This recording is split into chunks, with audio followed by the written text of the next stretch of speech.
اس video میں آپ کو جو یہ مقبرہ نظر آ رہا ہے اس کو لوگ عام طور پر مغل شہزادی زیب النساء کا مقبرہ بولتے ہیں۔ شہزادی زیب النساء مغل بادشاہ اورنگزیب عالمگیر کی بڑی اور لاڈلی بیٹی تھی۔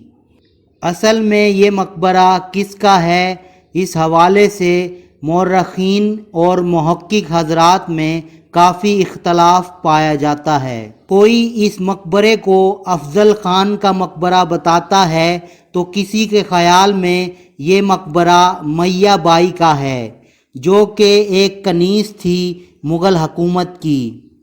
کچھ لوگوں کا کہنا ہے کہ شہزادی زیب النساء کا انتقال دہلی میں ہوا تھا اور ان کو وہیں دفن کیا گیا تھا، اس لیے ان کا یہ مقبرہ نہیں ہو سکتا ہے۔ بہرحال حقیقت چاہے کچھ بھی ہو، لاہور کی عوام الناس میں یہ مقبرہ شہزادی زیب النساء کا ہی مشہور ہے۔ اس مقبرے کی طرز تعمیر میں ہندوستانی اور سینٹرل ایشیا دونوں کا رنگ جھلکتا ہے۔ مقبرے کو مربع شکل کا بنایا گیا ہے۔ گنبد کا کنسٹرکشن سٹائل مخروطی ہے۔ لاہور شہر میں اس طرز تعمیر کا گنبد کہیں اور دیکھنے کو نہیں ملتا۔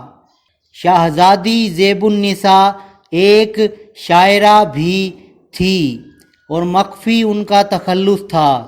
ان کے نام سے ایک دیوان مخفی بھی مشہور ہے، جبکہ کچھ لوگوں کا یہ بھی کہنا ہے کہ وہ شاعرہ ضرور تھی مگر ان کا نمونہ کلام ضائع ہو گیا، دیوان مخفی ان کا نہیں ہے۔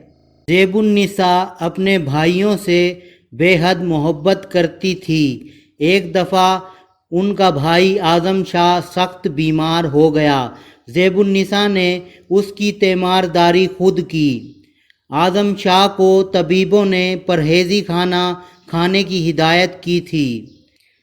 زیب النساء نہ صرف اعظم شاہ کو پرہیزی کھانا کھلایا کرتی تھی بلکہ اس کی دل جوئی کی خاطر خود بھی نارمل کھانا کھانے کی بجائے پرہیزی کھانا کھاتی تھی۔ شہزادی زیب النساء ایک ادب دوست شخصیت تھی۔ وہ شاعروں اور ادیبوں کی سرپرستی کیا کرتی تھی۔ زیب النساء کی زیر نگرانی بہت سی کتابیں بھی شائع ہوئیں۔ شہزادی زیب النساء نے ایک بڑی لائبریری بھی بنائی ہوئی تھی۔ اورنگزیب عالمگیر اپنے مشوروں میں شہزادی زیب النساء کو شامل کیا کرتا تھا۔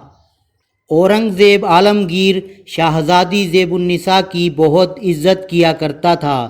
جب کبھی وہ عالمگیر کے پاس ملنے آتی تو اس کے پروٹوکول کے لیے شہزادوں کو بھیجا کرتا تھا۔ شہزادی زیب النساء ایک نیک دل خاتون تھی اور غریبوں، یتیموں، مسکینوں اور بیواؤں کی امداد کیا کرتی تھی۔ شہزادی زیب النساء نے نہ کبھی درباری سازش کی اور نہ ہی ایسی کسی قسم کی سازشوں میں کوئی حصہ لیا۔ اس کا زیادہ تر وقت کتابوں کے مطالعے میں گزرتا تھا۔ دوستوں، اگر آپ نے ابھی تک میرے اس چینل کو سبسکرائب نہیں کیا تو میرے چینل کو سبسکرائب کر لیجئے اور گھنٹی کے بٹن کو لازمی دبا دیں تاکہ میں جب بھی اپنے چینل پر کوئی نئی ویڈیو اپلوڈ کروں تو اس کا نوٹیفیکیشن فوری طور پر آپ کو مل جائے۔ اور اگر آپ کو میری یہ ویڈیو اچھی لگی ہو تو میری ویڈیو کو لائک اور شیئر کر دیں۔ شکریہ۔